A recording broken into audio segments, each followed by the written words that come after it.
And we're live. Day 4 of my live video challenge. I'm here today with my octopus journal. I made this in Japan in a really cool 7-floor, I think, stationery store in Ginza.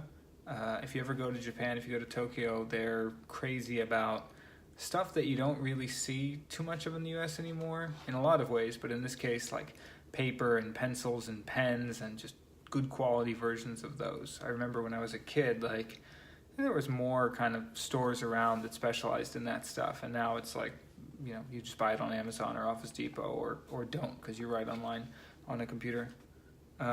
Anyway, this store has a really cool thing where you can pick out all the components of your journal that you're making. So obviously I chose the octopus on the cover. I didn't draw it. It was a list of things that you could choose, and I chose the materials and I made it red inside the first page. And then I like this little kind of gridded paper, graph paper, but I don't use it for math. I just write on it. But the reason I have it and the reason I'm showing it to you is because I wrote down some video topics to make this a little bit easier, so I'm not just coming up with them on the fly. And the one that was in my mind earlier today that I wrote down is on a related note on social media. It's been fun doing these videos. I've been getting kind of nice, encouraging, very thoughtful messages from people I haven't seen in years, who are tuning in and watching, and I think that's really cool. There's a lot that gets said about the dangers of social media and the way that it affects us psychologically. So on the plus side, I enjoy the fact that I'm connected to these people, especially after traveling, people that I haven't seen either since high school or people that I wouldn't see otherwise, because you meet them somewhere in some country one time, and then who knows if you'll ever see each other again, but you get connected on Facebook, and now all of a sudden I'm sitting here in DC and they're somewhere in Bangkok and sending me hey, I like your video. So that's cool. I also think one of the ways, speaking of psychological effects of social media, one of the ways that it affects us, I don't know if it's fully understood yet, is that echo chamber effect. People have been talking about this a lot in the context of the election in 2016 here in the US, and fake news and all this kind of buzzwords and stuff about how there's the Russians or so and so sharing this information or disinformation or real information on social media, and all the political side of it, which I'm not going to touch. But just personally, nothing to do with politics, there is something really interesting with social media, that it just kind of creates this bubble that you live in, or this echo chamber, as I said, of I've lost the sense of normal, and even normal's a loaded word, but I've lost the sense of what regular people are doing, listening to, thinking about, watching, caring about. And some of that's just my personality. I can't say regular people as if I'm in one group and everyone else is in another group, but I think that is the effect of it. Growing up in, I don't know, the 90s, we sort of grouped ourselves into little groups, cliques as they called them, based on the type of music you listened to, as teenagers do, or the types of clothes that you wore. So you were a goth kid, or you were quote unquote mainstream, or some other grouping, and that influenced what you listened to, what you watched, the topics that you talked about. And then maybe you went home to your parents and you sort of broke out of that. But now the thing is, with social media, you're not in one of 5 or 10 or whatever predefined groups.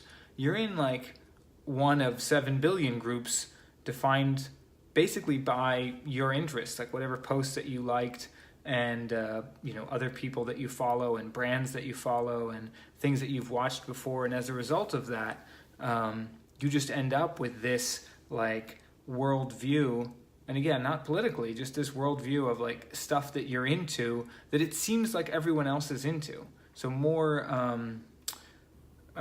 specifically, less abstract. When I open my Instagram feed, and I follow, I don't know, a ton of people. I follow like 800 people on Instagram or something like that. My entire feed is other people who travel constantly and pictures of extremely exotic locations. We're not talking like Disney World, but some, hiking Mount Kilimanjaro or something like that. That's 90% of my feed. And then people eating smoothie bowls and Australians doing yoga.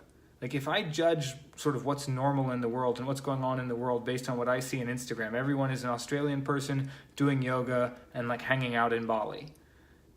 And I really have to like go out and talk to people and remind myself that that's not an accurate representation of what the average person is up to on any given day. And again, part of that is me and what I've like selected for, but I think we're all selecting for those things. And we're all just creating our own little like mini realities where it seems like certain things are normal, even though it's only a small percentage of people that are doing those things. And again, like I don't know if anyone's done any research on that, or if we fully understand the way in which that's sort of shaping how we see the world and our behavior and everything else.